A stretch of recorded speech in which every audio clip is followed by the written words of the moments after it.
આપણે જે અહંકારને માથે લઈને ફરીએ છીએ એ ખરેખર નકામો છે, એ ખરેખર ખોટો છે. જેને એક અર્થમાં આપણે ચિત બ્રહ્મ પણ કહીએ છીએ. ચિતી વૈ જ્ઞાન. ચિત્ત એ જ્ઞાન વિષયક છે અને એમાં રમી રહેલું જે મન અને પડદા ઉપર પથરાતા જે અસંખ્ય વિચારો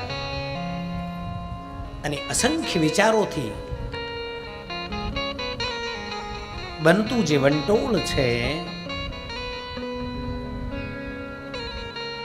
એને વિચાર વમળ કહેવાય.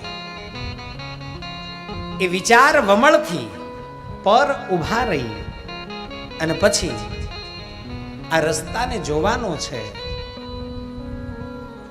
યોગ વશિષ્ઠ રામાયણની અંદર રામાયણ આવી રીતે કીધી